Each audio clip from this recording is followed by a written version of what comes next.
সন্দেশখালী কাণ্ডে viral series, জোড়া ভিডিওর পর এবার ভাইরাল অডিও। কনফারেন্স কলে এক মহিলা এবং দুজন পুরুষের কথা। 9 মিনিট 32 সেকেন্ডের ওই অডিও ক্লিপের কথোপকথনে শোনা যাচ্ছে বিজেপি প্রার্থী রেখা পাত্রর মুখের দাগ নিয়ে। শোনা যাচ্ছে দাদার নির্দেশে কলা গাছের মতো কেটে ফেলার কথা। ভাইরাল অডিওর সত্যতা যাচাই করেনি সিএন। যে রেখার মুখে দাগ টাগ হানা ও রেখা বলেছে যে উত্তম যেদিন মিছিল করে আসে সেই দিন ওকে মেরেছে।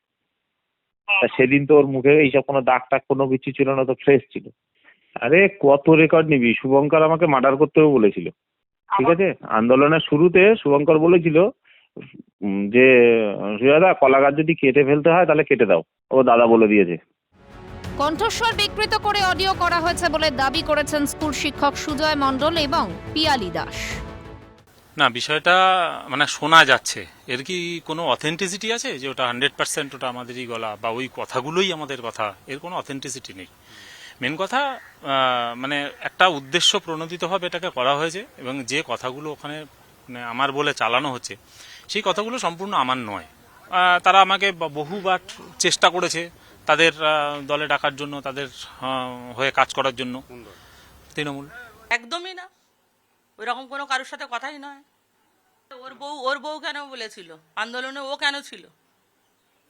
কিছু পাওয়ার আশায়, পদের আশায়? সেইগুলো হয়নি, এই জন্য এখন এই উৎপাত শুরু করেছে।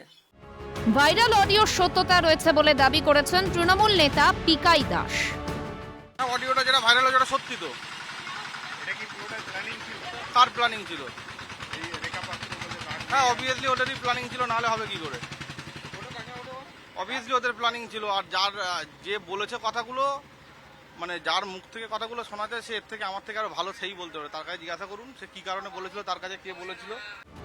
অডিও ভাইরাল হওয়ার পরই সুর চড়িয়েছে তৃণমূল। আজকে একটা অডিও ক্লিপস দেখতে পেলাম যেখানে শুভঙ্কর, সুজয় মাস্টার এবং যে মাম্পির অ্যারেস্ট হয়েছিল সেই মাম্পির সঙ্গে কথা বলছে এবং তাতে বলছে এখানে দরকার হলো খুনও করতে হবে।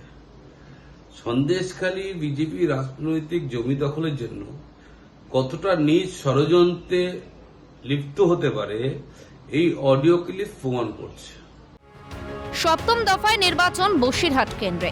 এই কেন্দ্রেরই অন্তর্ভুক্ত সন্দেশখালী। তার আগে একের পর এক ভাইরাল ক্লিপিংস প্রকাশ্যে আসাকে ঘিরে চড়ছে রাজনৈতিক তরজার পারদ।